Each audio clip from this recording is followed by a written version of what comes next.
It is my distinct pleasure to welcome everyone here today for a most timely and instructive discussion about women and the 2020 presidential race. Now, I should say I'm going to turn the floor over to my colleague, Dr. Alaimo, Akara Alaimo, in a moment to introduce our distinguished speaker and moderate the event. But I just wanted to offer a few quick words of welcome and of context here, which is to say that our speaker today, Dr. Kate Manne, who is Associate Professor of Philosophy at Cornell University, is a prolific writer on philosophy, politics, and the changing perceptions, perspectives, strategies of women as political candidates and as politicians. Um, on March 6th, I think it was, as I recall, I was just looking at this again, there was a fascinating op-ed in the Washington Post that was titled, "Warren Succeeded Because Voters Saw Her as Caring. That's also why she failed." The op-ed was authored by Dr. Manne. I remember reading it and thinking, what a fascinating topic. Elizabeth Warren, Senator Warren had just suspended her campaign, I believe the day before. And I remember thinking, this would be a wonderful speaker to bring to Hofstra. And then COVID started and everything about speakers completely disappeared from my mind. I was so grateful when my colleague, Dr. Alaimo, suggested in the fall that an ideal speaker, given the historic number of women in the 2020 presidential race. Remember, this was in the fall, before the election results were in, before we knew that there would be the first vice president of the United States, a woman and a person of color. Before that, we knew that history was being made in 2020 for so many reasons for women in politics. And that if we would be fortunate enough to bring Dr. Manne to Hofstra, virtually as it turned out, but that the timing would be perfect for this important conversation. So just to provide some context, this has been in the works for several months. It's exciting to see a lot of kind of positive news for women in American politics since we first developed this event and since Dr. Alaimo first reached out to Dr. Manne. And we're just really delighted that to have this event today and to welcome Dr. Manne to Hofstra. We hope to follow up in person when circumstances permit, but in the meantime, we are most grateful that technology permits us to have this discussion today. So with that, I'm going to just say, I'd like to recognize the many people in our audience today. We have two classes joining us, Dr. Elsie's Women's Studies course, Professor Goodman's Advanced Journalism class is with us as well. We have many faculty and students and community members in the audience. I wanted to recognize retired emeritus history professor Mike DiNicenzo. Such an honor as always, Mike, to have you with us today. And let me just also say, give my thanks to the Hofstra Cultural Center, Carol Mallison, Athleen Collins, for making everything go so seamlessly as they always do. Hofstra's Office of University Relations for helping us to highlight this important event for the Kalikow Center. And of course, thanks to the Kalikow Center, the Kalikow School, Dean Dan Siebold of the Hofstra College of Liberal Arts and Sciences, and of course, the Hofstra Provost's and President's Office. With that, I would like to turn it over to my colleague, Dr. Alaimo, who is Associate Professor in the Department of Journalism, Public Relations, and Mass Media Studies, prolific author. You will see her commentary routinely on CNN, and it's not even a surprise anymore when I open Real Clear Politics and I see Kara Alaimo, Hofstra University. I believe I'm correct, Dr. Alaimo, that the second edition of your book, Pitch, Tweet, or Engage on the Street, How to Practice Global Public Relations, is coming out in a second edition in time for fall 21. I think I have that correct. Is that right? It's actually out now. Oh, Ahead of me. Okay, even better. Well, congratulations. And I will, as we discussed, thank you. Let me just say also a deepest thanks to Dr. Alaimo for organizing this event, and I'll turn it over to you now. Well, thank you so much for this warm welcome and for helping organize this event. Dr. Kate Manne has been teaching at the Sage School of Philosophy at Cornell University since 2013. Her research is primarily in moral, feminist, and social philosophy. Her first book, Down Girl, The Logic of Misogyny, was published by Oxford University Press in 2018 and constitutes a systemic exploration of the nature, function, and social dynamics of misogyny, even in allegedly post-patriarchal contexts, such as the US, the UK, and Australia. Her latest book, published in 2020, is entitled How Male Privilege Hurts Women, and it discusses male entitlement across a range of domains, including politics and the 2020 election. I can't tell you how dog-eared my copies of both of these books are because I quote them so frequently in my own work. And so we're so thrilled to have Dr. Manne here today. So thank you for joining us. Well, thank you. It's such an honor and a pleasure to be here. And I just want to thank both Professor Bose and Professor Alaimo for just such a humbling and wonderful introduction. I'm just thrilled to be here and really looking forward to the conversation. So what I wanted to do is spend about 20 minutes roughly going through my basic framework for thinking about misogyny and male entitlement and giving you some examples of that framework, spending the most time on one that I think has a direct bearing on the fate of female candidates in the Democratic primaries in 2020. So I'm hoping that that will open up other subjects for discussion, including notably the vice presidency and how we should think about Kamala Harris's historic role, as well as some preliminary data that we have on white women voters in the 2020 election. So I'm hoping that opens up those avenues for discussion as we go forward. Okay, so just sharing my screen now. Hopefully you can all see that. And I will, let's proceed. Okay, so I wanted to give you a sense initially of how I motivate the project in both my most recent book and also how it draws on my first book and opens up questions about the nature of misogyny and the patriarchal social structures that it depends upon. So in my first book, I was opposed to what I call the naive definition of misogyny, according to which misogyny is primarily a property of individual agents who hate any and every girl or woman, or at least girls and women very generally.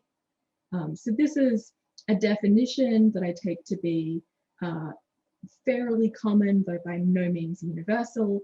And in a moment, I'll indicate some of the reasons why that definition turns out to be problematic. But first, I just want to get my alternative definition on the table. According to my proposed definition of misogyny, I prefer to view misogyny as primarily a property of social systems or environments as a whole, in as much as girls and women face hostility and hatred that functions to police and enforce patriarchal norms and expectations. Okay, so that's a lot of moving parts and a bit of a mouthful.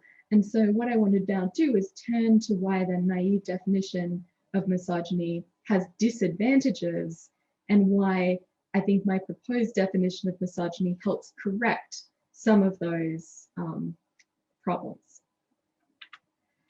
Okay, so I've just got my definition on the table again. So unlike the naive definition of misogyny, this makes misogyny into a structural phenomenon. something that pertains to a whole social environment or system as a whole, rather than, as per the naive definition, an individualistic phenomenon. So it also makes misogyny very much a political phenomenon, because you can see the way it's dependent upon the existence of patriarchal norms and expectations. And I'm going to be delving in just a moment into what those patriarchal norms and expectations might be. But for the moment, you can see that whatever they are, my definition of misogyny is going to make misogyny a robustly political phenomenon, as opposed to a psychologistic one, as it would be on the naive definition. So for a kind of rough slogan that captures the kind of transition I'm trying to effect in my definition, I'm holding that misogyny is about what women as well as girls face in the social world, not what individual men feel deep in their hearts. So it's not about hatred harbored in the heart. This proposed new definition of misogyny is meant to make misogyny much more a matter of a set of social structures, a politically rich set of social structures that women encounter, and as the result of which women encounter hostility and hatred, that has this functional role in making women conform to patriarchal norms and expectations. However, this immediately raises the question, and this is the question in a way I've been thinking about ever since: what are the patriarchal norms and expectations that misogyny serves to police and enforce? And so this question was thrown up by my first book, and in a way my answer to it is, it runs the duration and is the contents of the second book. I hold that these patriarchal norms and expectations are primarily a matter of a false sense that men, particularly privileged men, are entitled to certain goods from similarly or less privileged women. And those goods include things like sex, most obviously, but still more insidiously, things like love, care, admiration, consent, control, support, deference, as well as power and claims to knowledge. And it's in those last two that I'll be concentrating for the last part of my presentation, with a view to trying to illuminate some of the political phenomena we encountered in 2020 in ways that I think help to explain the fates of women in the primaries. But another element of the view that I also wanted to get on the table is that part of this structure is that women are not deemed entitled to certain of these goods, particularly things like care, even when they're genuinely entitled to them. So this is a kind of asymmetrical structure that positions women, especially less privileged women, along, say, dimensions of race, class, disability, being trans, and age can be another factor. It positions women, especially the most marginalized women, as the giver of certain goods, and men, especially privileged men, as the rightful recipient of these goods to which they're deemed entitled. And then one way of looking at things is that misogyny is what kicks in when there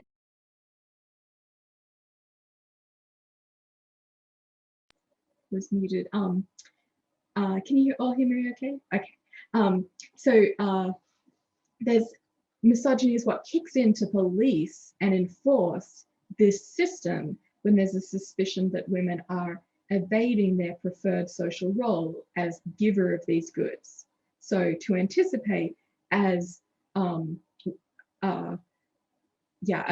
get to in the last part of this presentation, when women are perceived as trying to seek or wield power of a masculine dominated kind in a male dominated arena, they will often be policed and punished in as much as they're trying to seek power to which men are implicitly deemed entitled. So hopefully that makes sense as a kind of brief overview of the framework. And now I wanted to give 3 concrete examples to try to illustrate this framework I'll spend the most time on the third example, which I hope will be illuminating with respect to the role of women in the 2020 election. Okay, so the first example, which I think is, I should say, quite a harrowing example, so this is a little content warning here, but is also an illuminating example, is that of incels.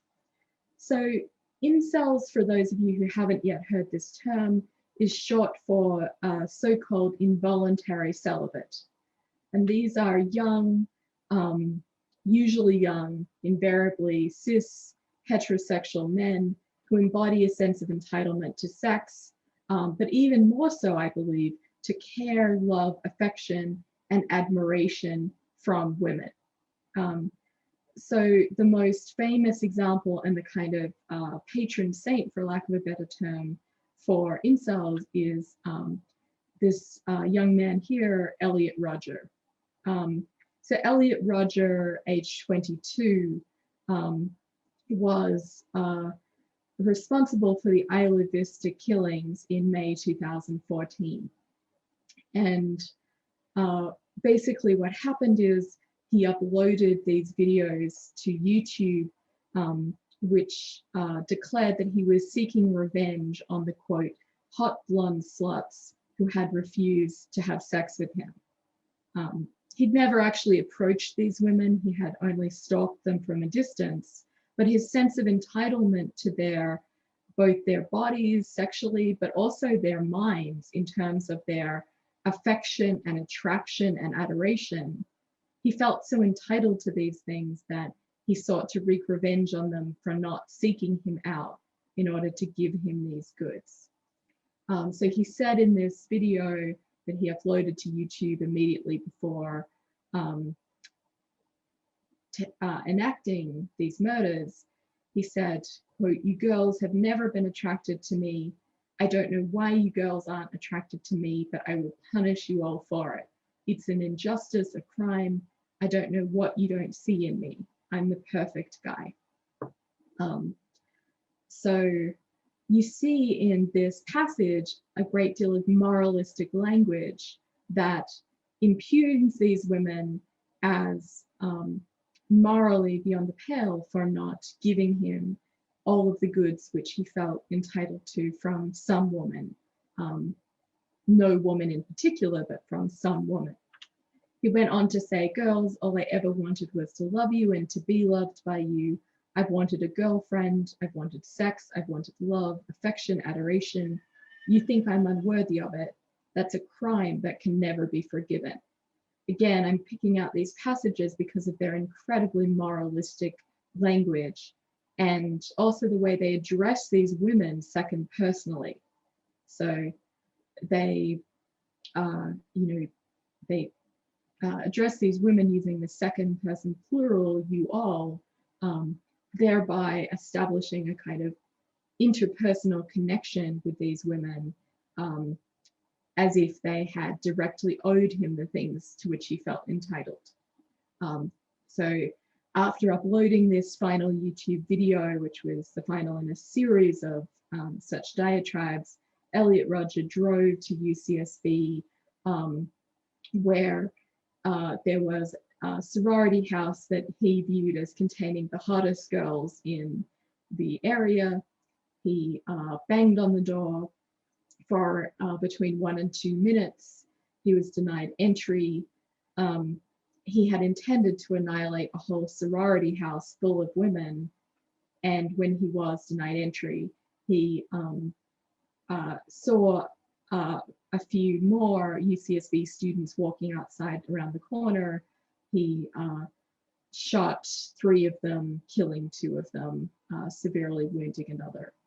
So these terrible crimes, and they were bookended by further crimes. So Rodger also stabbed to death his 3 roommates, and also committed a kind of random drive-by shooting spree where he killed another young man. So these crimes, as heinous as they were, didn't prevent Rodger becoming a hero on the internet to people who identify as incels and similarly feel that they've been deprived of their right to sex with hot women. So it's both an appalling a series of events in itself, and is appalling that it's spurned online communities with people who sport pictures of Elliot Rodger as their avatar, their hero. So this is a particularly dramatic example of what happens when a sense of male entitlement reaches its most dramatic and in some ways delusional form. But part of what the book is arguing is that this sense of entitlement doesn't come out of nowhere. This is a particularly vivid and pure and dramatic manifestation of a much, much wider phenomenon, where women are expected to give certain goods, men are deemed entitled to have these goods, especially in as much as they're privileged men, and there are severe consequences for women who are not, who are perceived as not giving men their due. When it comes to, as I said, things like sex, but also care, affection, admiration, and power, support, deference, and so on. Okay, so that's the first example that I wanted to give you because it's been so central to the project. But it's also important to see that there are examples where it's not so much that men are deemed entitled to more than their due and women have to give these goods. There are also areas of life where everyone is entitled to certain kinds of resources such as healthcare. And sadly, we find massive disparities between men and women such that women are being denied what they are genuinely entitled to. And this particularly holds for Black women and women of color in the US context when it comes to healthcare. So hopefully many of you will be familiar with the horrifying statistic that Black women in the US are some 3 to 4 times more likely to die during pregnancy, childbirth, or in the immediate aftermath of childbirth as compared to their white counterparts. But what I do in the book is I trace some of these inequities to the way women, again, especially women of color, suffering from pain and health problems are routinely dismissed as hysterical, oversensitive, and even as malingerers by medical practitioners. So there turns out to be an abundance of research, which you can read in the book and which I don't want to spend too much time by delving into now. But there's an abundance of research showing that women's pain tends to be taken far less seriously than comparable pain on the part of male counterparts. And some of what I do in this chapter is tease out ways in which the idea that men are particularly stoical or good at enduring pain turns out to be not very well evidenced, and to actually function as a pernicious myth that means that women are perceived as overusing the healthcare system, as not tolerating pain sufficiently well, and as needing less support and resources and care for pain and suffering of a bodily kind. Okay, so we can talk about that and come back to that more in discussion if you're interested.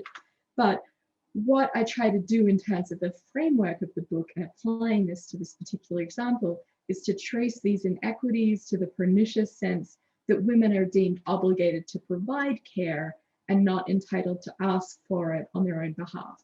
So their role is that of the caregiver, not the recipient of care. So there's a sense that women are asking for more than their due, even though they're perfectly entitled to be asking for adequate health care. Okay, so that is the second example that I wanted to go through. Now I want to spend a bit more time on this third example, the third and final example I'll talk about, which is the difficulties in attaining political power for women. And here I'm going to give you the results of 2 studies that I think are particularly telling on this point, and then try to draw out some of the obvious implications for the fate of female candidates during the 2020 Democratic primaries. Okay, so here's the first study that I wanted to just draw your attention to. So this is study 1, condition 1, and there's going to be some repetition here because a lot of what this is doing is establishing variants on the study that are telling with respect to what conditions, under what conditions bias against women leaders proliferates. So what we have here is 2 personnel files for James and Andrea, who were assistant vice presidents at an aircraft company. So the idea of this study, which is by Madeline Heilman and her associates, was to have 2 people who were presented as leaders in a male-dominated industry, this aeronautics industry. And what they did is standard maneuver. They alternated the names on the files for every second participant. So on average, participants in this study received identical information about the 2 employees. Does that make sense? You just swapped the names James and Andrea, and so on average, identical information was given about the 2 people to be evaluated by the participants in this study. Yet Andrea was judged far less competent than James. Precisely 86% of participants judged her to be the less competent employee, despite the fact that on average they received identical information about these 2 people. And interestingly, there was an effect that the researchers describe as dramatic, where Andrea was perceived as far more interpersonally hostile than James. And in this study, that encompassed assessments of being conniving, pushy, selfish, abrasive, manipulative, and untrustworthy, which for those of you who are now reminded of some of the coverage of female candidates, yeah, I would suggest that's not accidental. Okay, so under this condition, however, the man and the woman, James and Andrea, were judged to be similarly likable. So hang on to that fact as we continue. And for those of you who want to chase up the reference to this study, I've got it down there. And it should be noted that although this study was done in 2004, it was done on college freshmen who were 20.5 years old on average. So basically, these people are my age, they're millennials. So although it's a somewhat older study, these are done on relatively young participants. So I think that's worth noting. Okay, so the study then has a variant. So this is the same study, condition 2, same thing, comparing 2 personnel files, James and Andrea. Again, alternating the files for every second participant. But when Andrea and James were explicitly portrayed as equally competent, so both in the top 5% of AVPs at all equivalent companies, now 84% of participants judged James to be more likable than Andrea. So you get this fascinating result where if there's an ambiguity in terms of who's more competent, the vast majority of people, around 85%, say that the man is more competent than the woman, but they're equally likable. Now we shore up that ambiguity and say that they're equally competent. Now people agree they're equally competent, but a similar percentage, now 84%, say that the man is significantly more likable than the woman.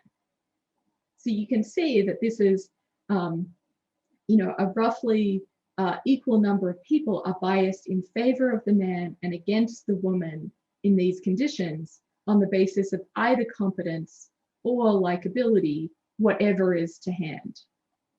So this looks a lot like an ad hoc justification of a bias against female leaders. And fascinatingly, disaggregating these results by participant gender made no difference to the result in either of these 2 conditions, nor the following condition, which I'll outline now. So it looks like women were equally biased against women as men were. So that's a particularly telling result. And it's actually consistent with a lot of other studies that we can talk about more in the Q&A that show that the participant gender in more naturalistic studies of voter bias, it doesn't seem to make any difference. Women are biased against female leaders and politicians in particular. Okay, so the researchers set about to figure out if this bias against women leaders could be counteracted. And it turns out it could. So they did another study, and study 2, condition 1, just replicated the previous conditions. So replicated study 1, condition 2, which I just showed you. But study 2, condition 2, had a slight variant where James and Andrea were now portrayed as both highly competent and highly communal. That is, kind, caring, considerate of others' needs, and so on. Under this condition, the bias against Andrea vanished, or even reversed in some cases. People actually judged her to be the more desirable boss out of James and Andrea.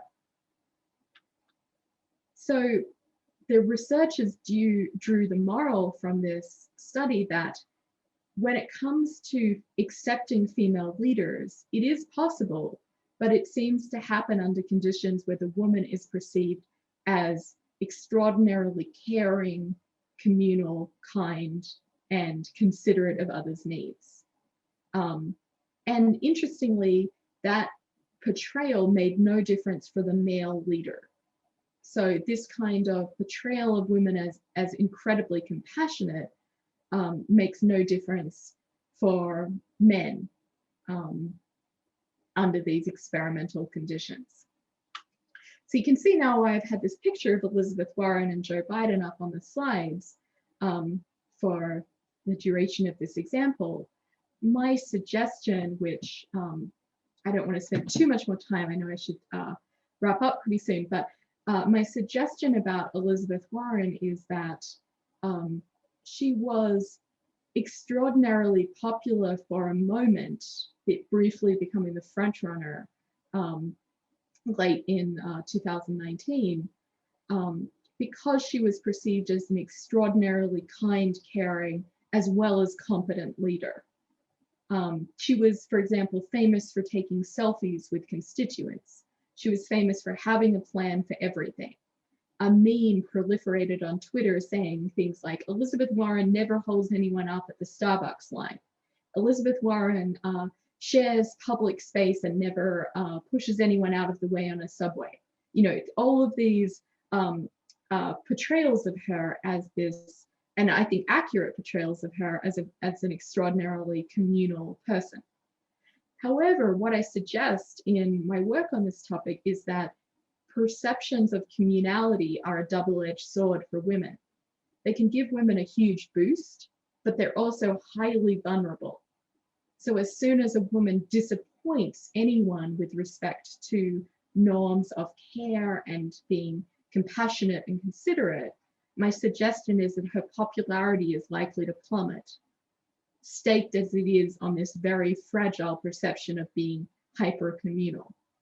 So in particular, I've been interested in the way her Medicare for All plan was scrutinized as allegedly not being radical enough, not being a quick enough change to Medicare for All, and ways in which her idea of initially expanding the Affordable Health Care Act and then introducing Medicare for All during her third year in office, that plan was perceived as her not doing enough when it came to people's health care. And that perception of her, I think, of being insufficiently caring quickly plummeted her popularity. I think something similar could be said, and again, we'll get to this hopefully more in discussion, something similar could be said about the way in which her clash with Bernie Sanders over a conversation they had about whether women would have a hard time being elected, I think she was perceived as betraying the progressive cause. And that chink in her kind of communal armor, I think very quickly led to a decrease in her popularity, of course, among other factors.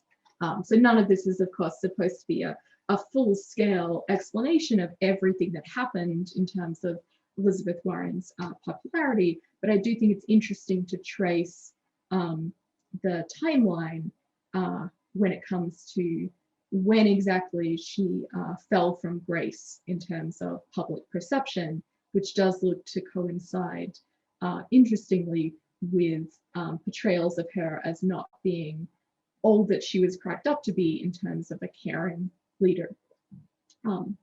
Okay, so just to wrap up this idea here, so the upshot, I take it, is that more broadly, women are routinely dismissed as either incompetent or unlikable, or more recently, for another ad hoc variant on this theme, unelectable.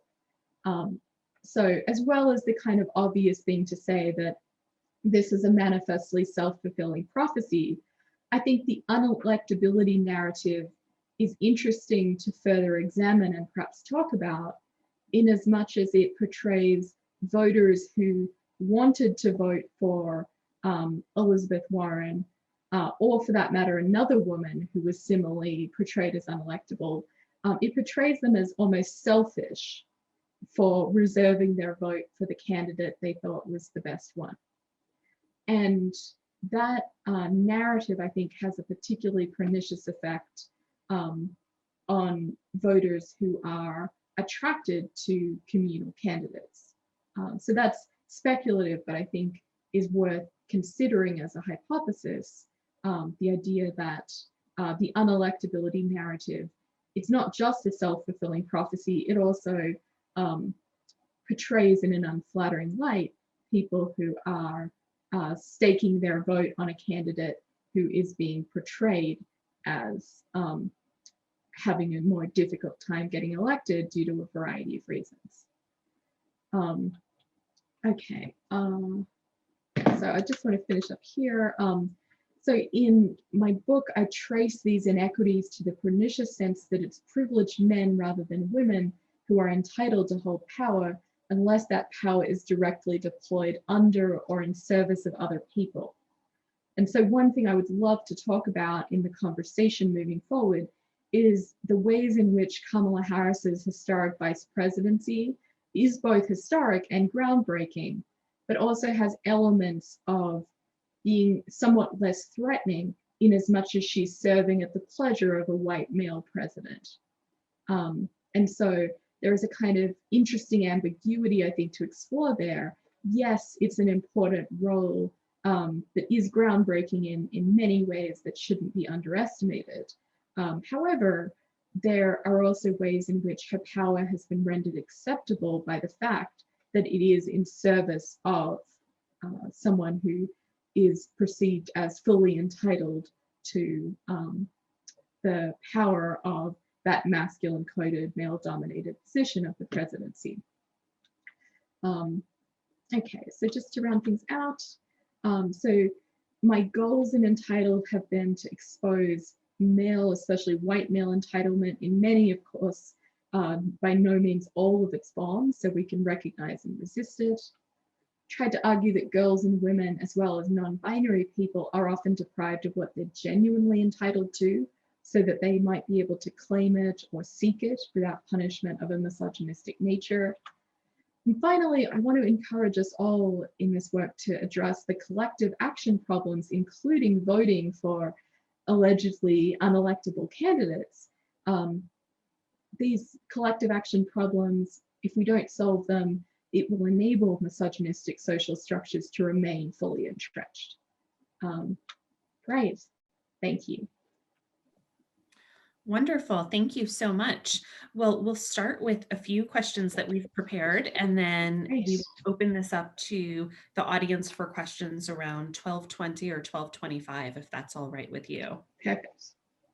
So one question that I had is, We know that President Biden has nominated a significant number of women to cabinet positions. And I wondered whether you've been following their confirmation hearings, the hearings of these women, Mhm. and if you feel that in the questions that they're getting from senators, they're bumping up against all of these stereotypes of women as incompetent or unlikable that you talk about with respect to the political candidates in this election. Yes, I mean, I think that absolutely has been a factor. Um, it's tricky. So one of the studies that I look at in this chapter by Victoria Braskell of Yale is looking at the idea that there can be a lack of bias against female senators and Congress people, even if they're seeking quite prominent positions. So one of the things I think happens is so I should finish the study. In this study, she shows that the backlash tends to only be triggered when these politicians are perceived as power seeking or as power hungry.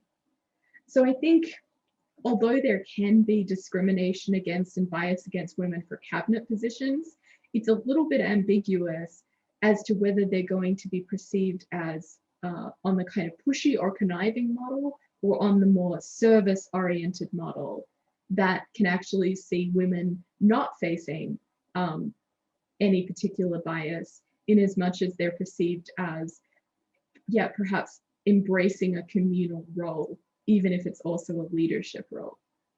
So does that make sense? I think there can be elements of sexism and misogyny that come out in these hearings, but I also think they're often not the most dangerous positions for women to be entering into, in as much as they have a white male president who's nominated a woman to serve in his cabinet. That can be a somewhat less threatening set of social positions and structures for a woman to occupy. Absolutely. And one other question, we have a journalism class joining us today. And one of the pressing questions that I had for you after I read The Logic of Misogyny, or Down Girl, The Logic of Misogyny, is that you wrote about how often women and men are unfairly compared. And I actually called you up because I was writing an opinion column about this for CNN.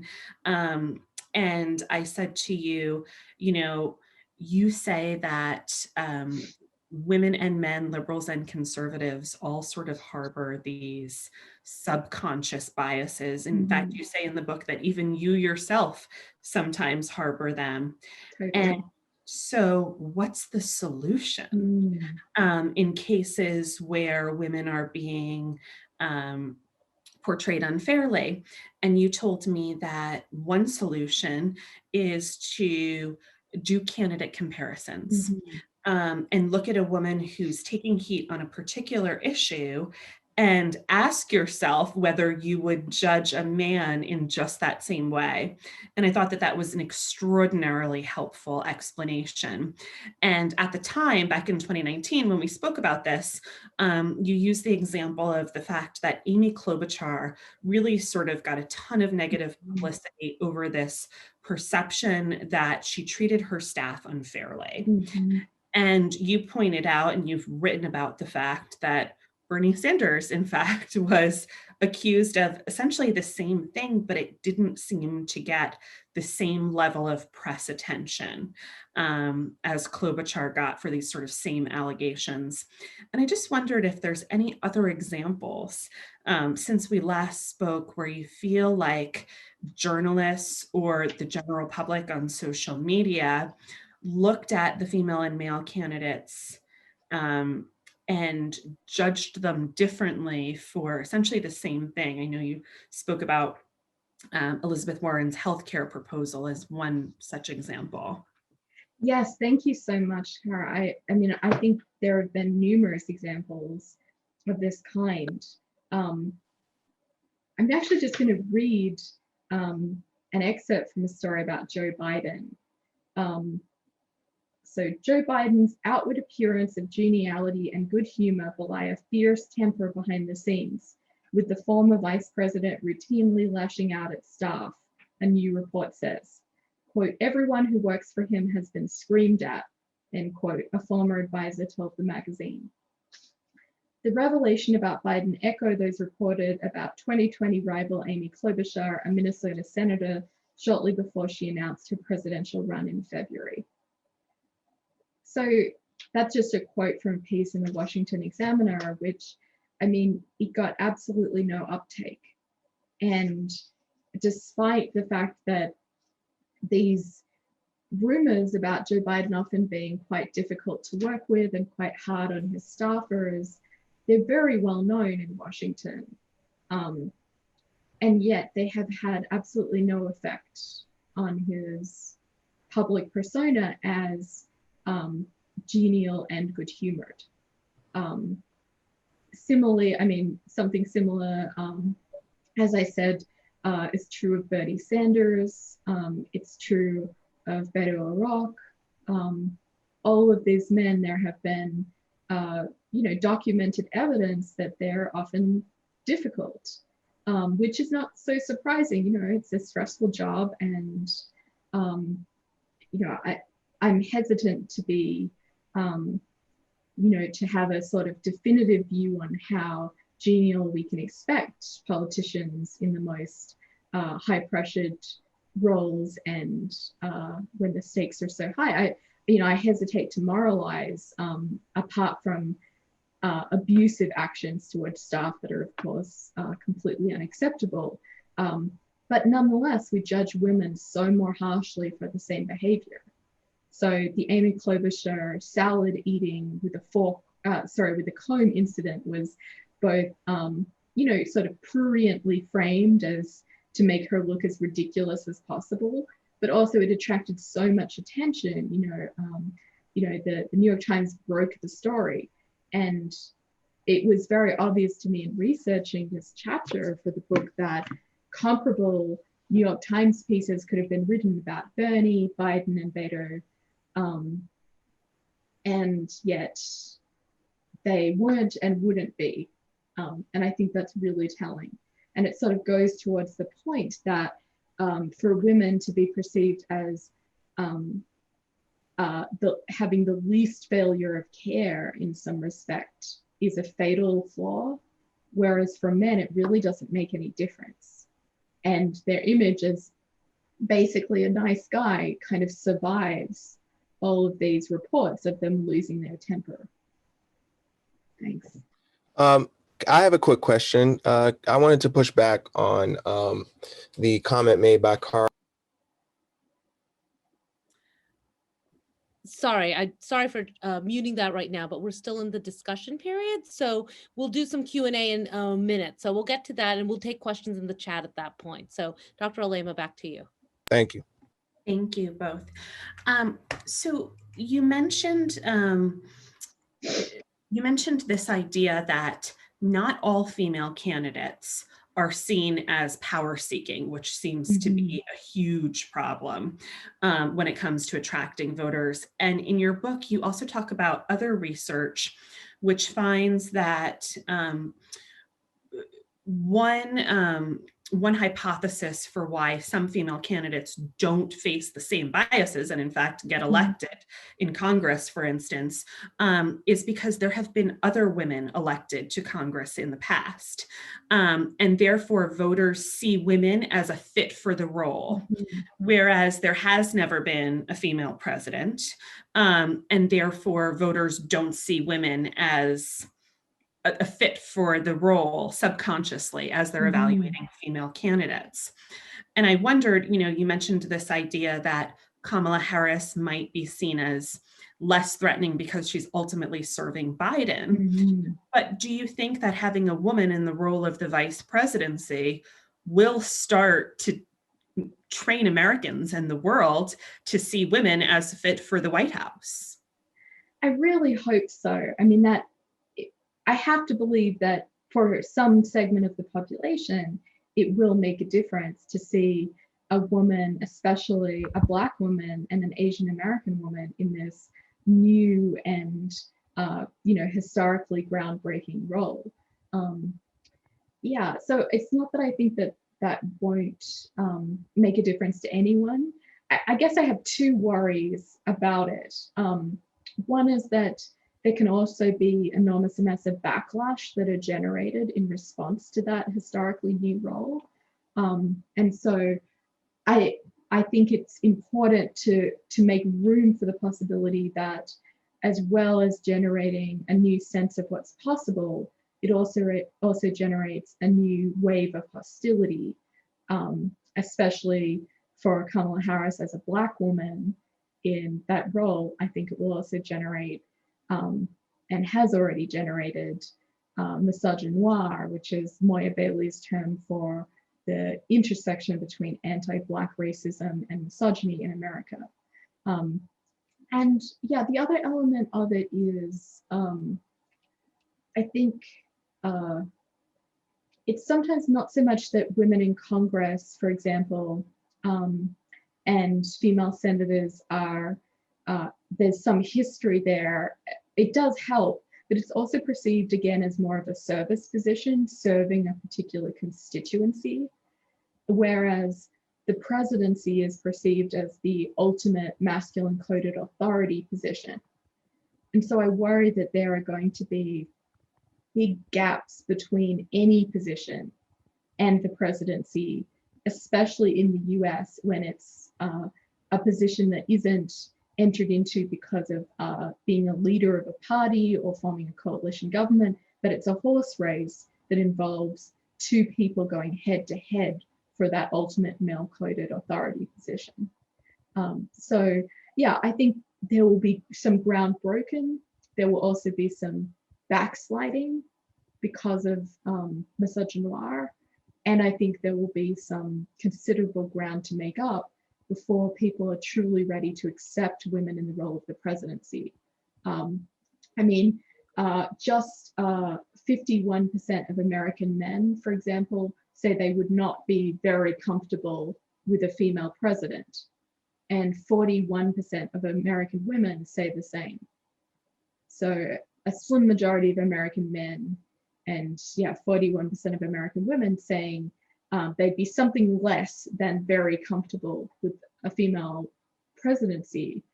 If we bear in mind that there are likely to be more unconscious biases at stake for very many people, that's an enormous number of people who are consciously aware they wouldn't be accepting of this yet. That's interesting. And I think we'd be remiss not to mention the fact that one of the candidates in the 2020 election, President Trump, was accused of sexual abuse credibly by numerous women, bragged that he was able to get away with sexual abuse in the Access Hollywood tape before he was elected in 2016, and had a very, very long history of making misogynistic comments, both before assuming the presidency and in the White House. And nevertheless, I mean, in 2016, 53% of white women voted for Trump. And even in the 2020 election, 42% of women overall voted for Trump. How do you explain this? Yeah, no, it is really tricky. I think the 53% number, correct me if I'm wrong, but I think it ended up being 47%. So exit polls from 2016, I believe, showed 53, and then it turned out to be up 47. And similarly, exit polls from 2020 showed about 55% of white women who voting for Trump. But again, I think it's possible that that will be less. But whatever it is, it's a lot. It's a lot, right? And I think one of the best ways to see it is as misogyny trains women to be loyal to, or trains white women to be loyal to white men. So one of the reasons that I wanted to include the Elliot Rodger example is it gives a dramatic example of how bad the consequences can be for women who don't do or give to men the things to which they think they're entitled. And if that includes things like agreement, deference, political loyalty, you both get a direct explanation of why white women might have felt obligated to stay loyal to Donald Trump, and also why they might feel obligated to agree with their husband's support of Donald Trump, because something we know about white women is they're the least likely to marry. So heterosexual white women are the most likely to be married to members of their racial group. So some 90% of white women who are in heterosexual marriages are married to a white man. So if you think about white men's overwhelming support for Donald Trump, and then you think about white women feeling a sense of obligation to adhere to the family narrative that he's a good leader or a good president, I think, again, we go some way towards explaining why there might be that support for Donald Trump from white women who have not yet sufficiently broken free of patriarchal structures that suggest they should be loyal to the white men who are both leaders and also their husbands. And continuing on talking about men, now we have Doug Emhoff in this historic role as the first second gentleman. And I don't know what you think, but I've always perceived him to be extremely supportive of his wife. Right.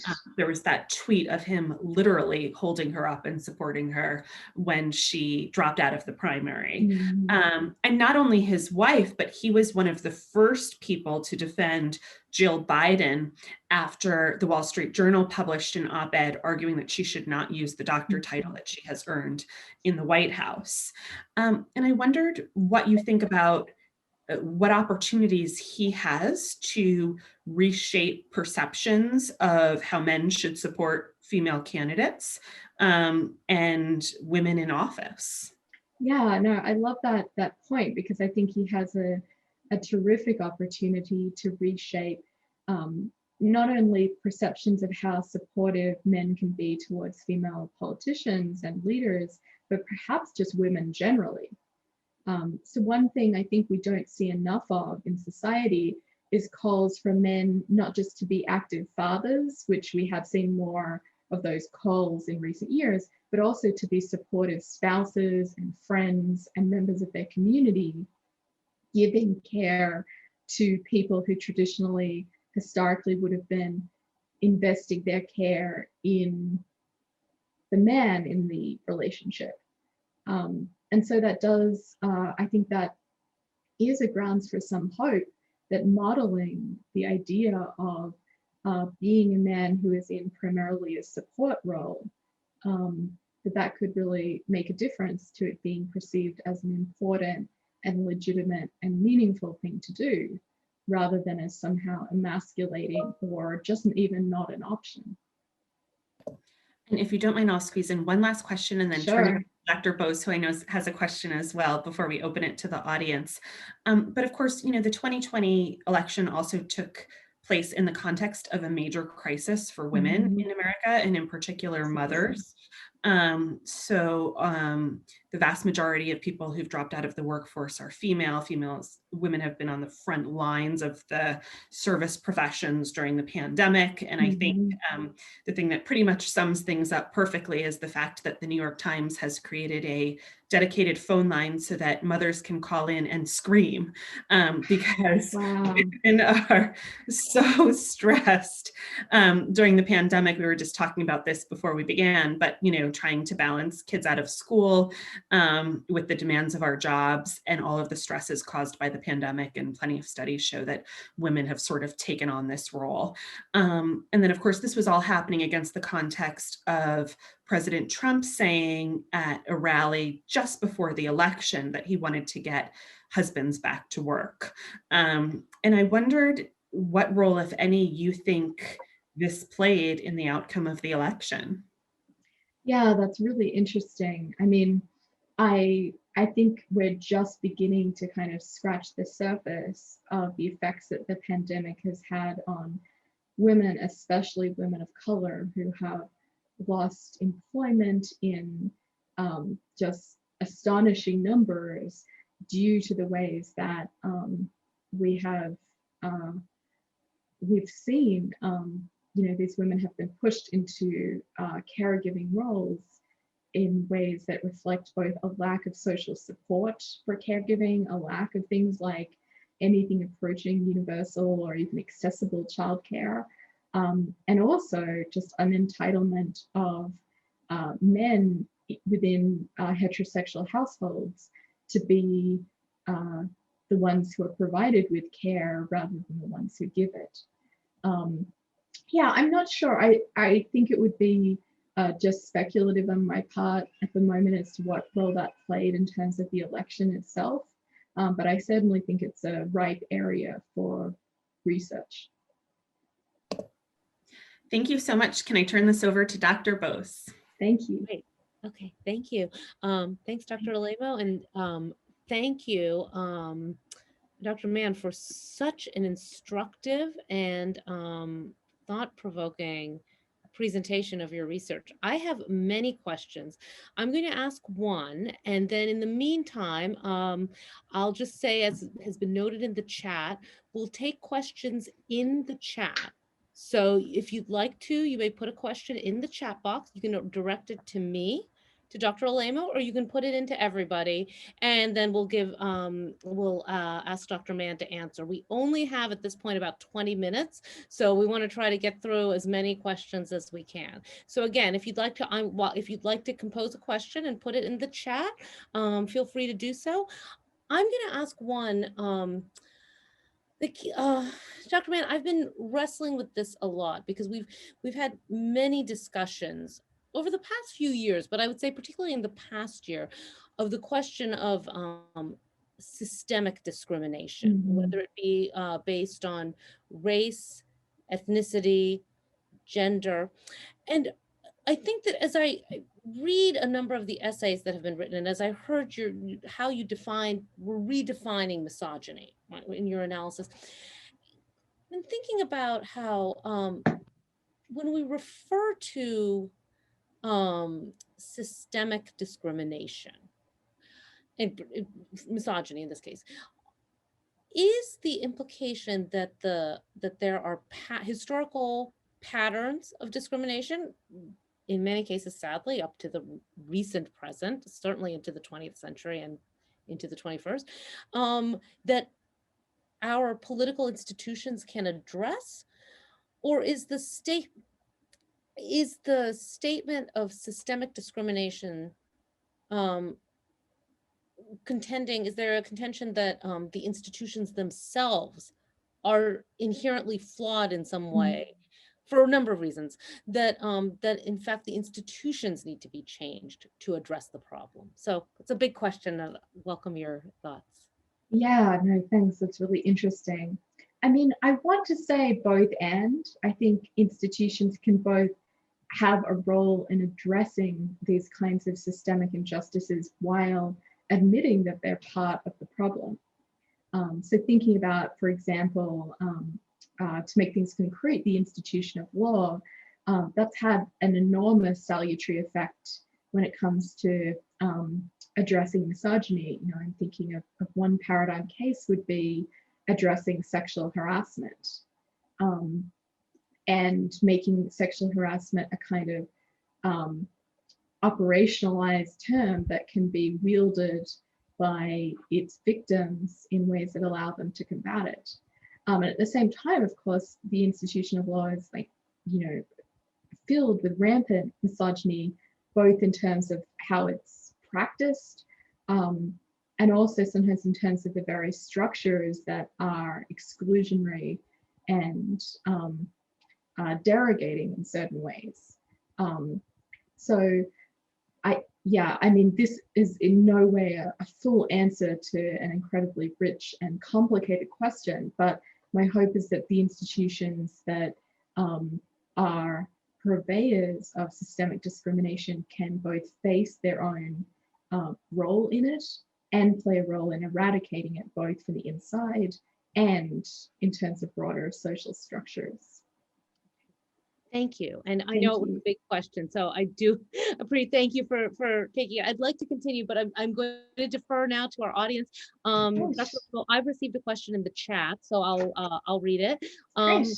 At what point will feminism stop being seen as an attack on men? Bernie Sanders, addressing Elizabeth Warren, was seen as sabotage against him by the media.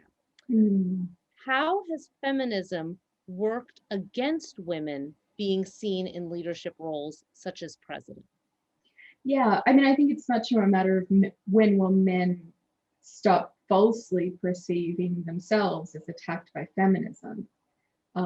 Because of course, you know, feminism is a big tent and there are lots of different strands within it, but no feminist wants to attack men as opposed to challenge the structures of male privilege that unfairly disadvantage people who are outside those privileged positions.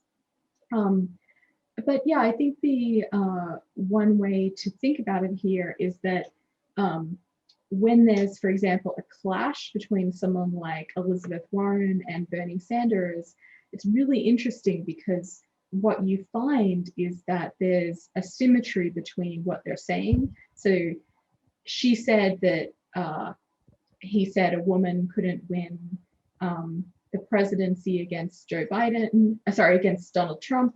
And Elizabeth Warren, would thus stand a poor chance in terms of electability.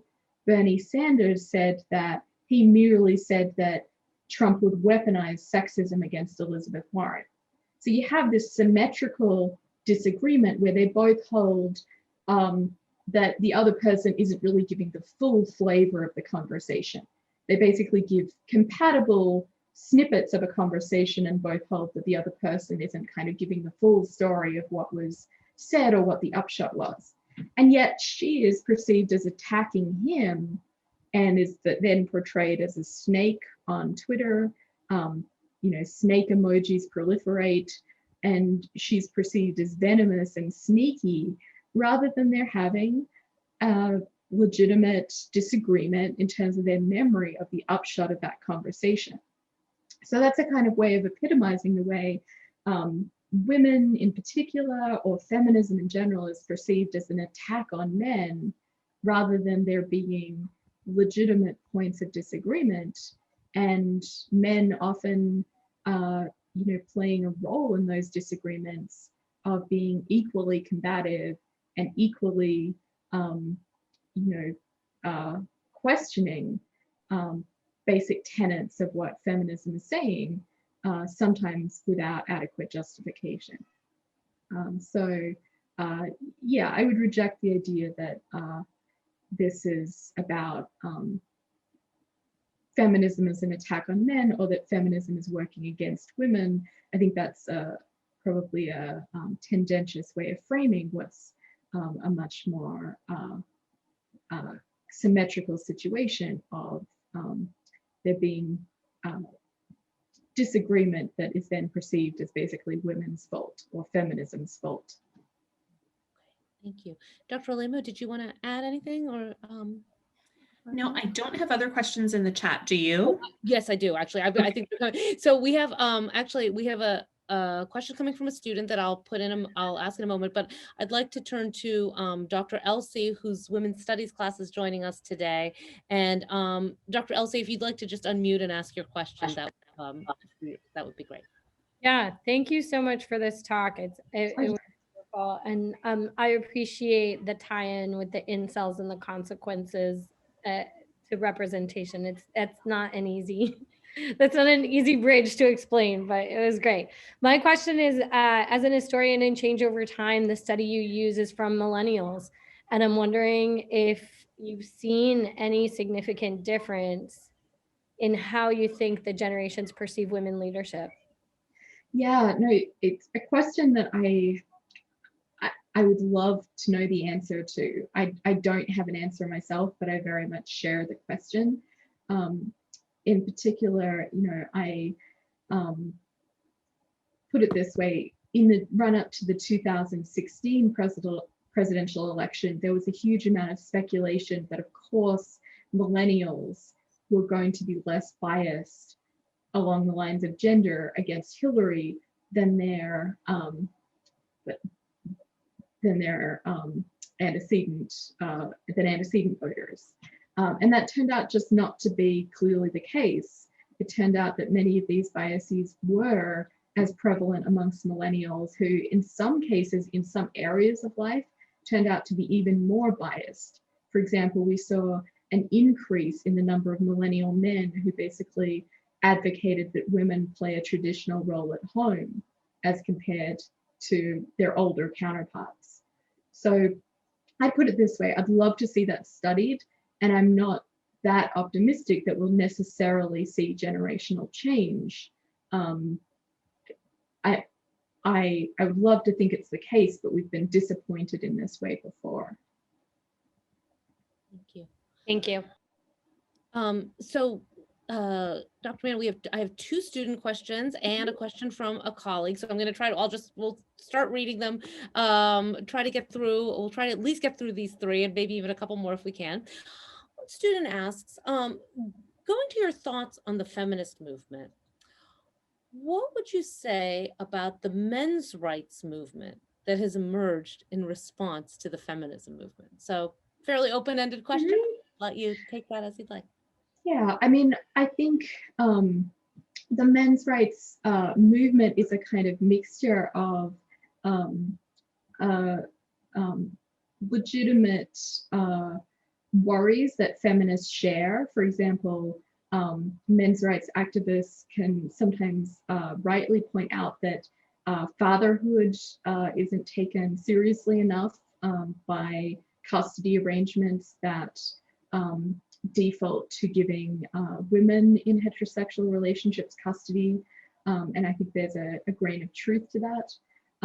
Feminists very much share that concern that women shouldn't automatically be seen as the caregiver, that there should be a more equitable arrangement depending on who's really the primary parent.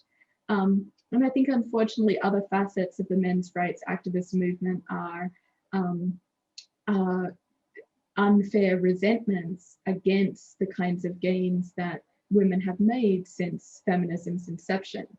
So sometimes men's rights activists are expressive of male entitlement in a similar way to incels.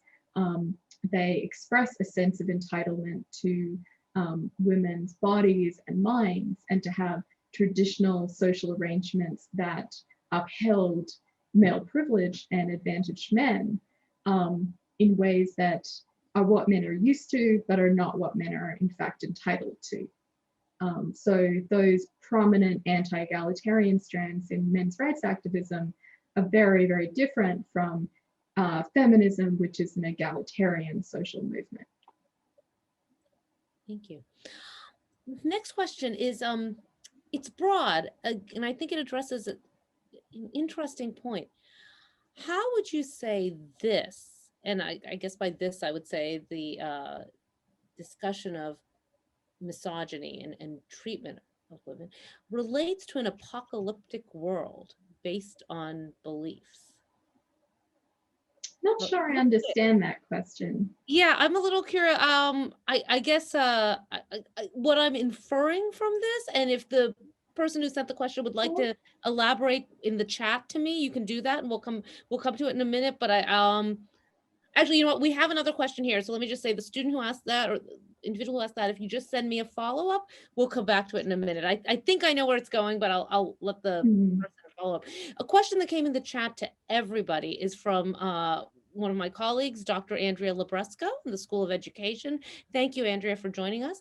The question is, how much of the problem is that firsts in positions or as candidates just have no margin for error, whereas men, especially white men, always have many opportunities, seemingly have many opportunities to make mistakes? I mean, I think it depends. So I think firsts, it depends what kind of first you're talking about. And I think the question implicitly picks up on this. So if it's the first Black male president, then absolutely no room for error. I mean, Obama once, sort of made a casual salute of a military officer holding a Starbucks cup and was lambasted for that. He wore a tan suit and that was a scandal. He had no room for error. Whereas Trump was a first, he was the first celebrity president, and he had abundant room for error. In fact, it was almost, I think, part of his appeal is that he was constantly making horrible mistakes, and there was a sense that he was constantly being redeemed and forgiven and accepted and embraced, and that was kind of part of his popularity. So I think, as this question implicitly points out, or I would be tempted to say, there is no room for error when it comes to people who aren't white men. And I'm not confident that that won't also be the case even after we've had a female president. And I'm not confident that, say, the next Black male president wouldn't face similar problems as Obama in terms of having to be perfect. So I think this is more a matter of various social positions and their intersection, maybe more so than being the first person in that position of that demographic. If I could just ask a follow-up, because I see that my colleague wrote in the chat and I didn't have it. I wasn't able to scroll down enough to see this. The parenthetical was raised about being able to make comebacks. So, or do women candidates face more difficulty in recovering? Let's say the Senator Klobuchar example that you provided, that of course was discussed in great depth, or Senator Warren and questions being raised about her ethnic heritage. Right, or Kirsten Gillibrand. Yeah, I think that's a really nice point. I do think that there is a difficulty in coming back from criticism that is particularly a problem for women. I mean, to see Kirsten Gillibrand, call for Al Franken's resignation as someone who was one of 40 Democratic senators who called for his resignation, but because she was the first to do so, and also I think because she was then a female presidential candidate, she was just never forgiven for what was perceived as a huge misstep. Despite the fact that, of course, Al Franken is responsible for Al Franken's, to me, bad behavior, and responsible, of course, for his choice on the basis of that to resign. So, yeah, I think that's a very astute point, that this difficulty in coming back from controversy of any kind, let alone scandal, that's a much more prevalent problem for women compared to someone like Joe Biden, who had issue of his working with segregationists, the issue of his dubiously handsy behavior come up on the campaign trail, the issue of his plagiarism. He was able to recover from these significant obstacles. The way I sometimes think of it is misogynistic mud sticks. It's particularly liable to stick to a female candidate. Thank you. I'm gonna that phrase, misogynistic mud sticks. It's one I'd like to explore more. I think so. I thought we had one more student question, but I just received a message saying there's not. So Dr. Alaimo, I'll turn it to you to ask perhaps the final question, and then we'll have to bring this to a close, regrettably. Please. Dr. Manne, thank you so much. As you were talking about misogynistic mud sticking, I was just thinking about the way that Joe Biden questioned Anita Hill, and how I had anticipated that that would be a really big issue in this election, and it just wasn't. But one final question for you. One thing that struck me in your book Untitled was that you cited an early study that found that voters actually had a slight preference for Elizabeth Warren. And you yourself say that you supported Elizabeth Warren. And you talked in your lecture about this self-fulfilling prophecy of this idea of unelectability, right? So if women are perceived as unelectable and they won't be elected, but women in fact are electable if you vote for them. Do you believe that this issue, this perception of unelectability is why Joe Biden rather than Elizabeth Warren is in the White House today? Yeah, I mean, of course, it's a tricky question, but I think it has to be a factor in terms of his getting the nomination rather than her. I mean, it was a really interesting survey that was done. This was, I think it was March 2020, if I'm remembering rightly. Voters were asked 2 questions. If you could wave a magic wand and have anyone in the White House tomorrow, who would you choose? And the majority of people, a slim majority, chose Elizabeth Warren. And then they were asked a horse race question. If you had to vote tomorrow for a candidate, who would you choose? And Biden was the top pick in the horse race question. So it seems like lots of people actually preferred Elizabeth Warren, but worried because of this very prevalent unelectability narrative that she wasn't going to be elected, so better vote for Biden. And I think, you know, it's possible in some people there were sexist biases they were rationalizing by, you know, saying, oh, I love her, but I'm going to vote for him. But other people, I think, were genuinely worried that, yeah, she was not electable.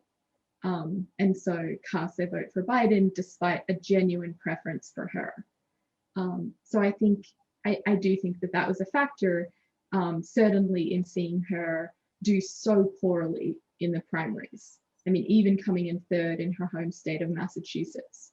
It's hard to believe if people had been not affected by the electability narrative that she wouldn't have at least done better in places like her home state.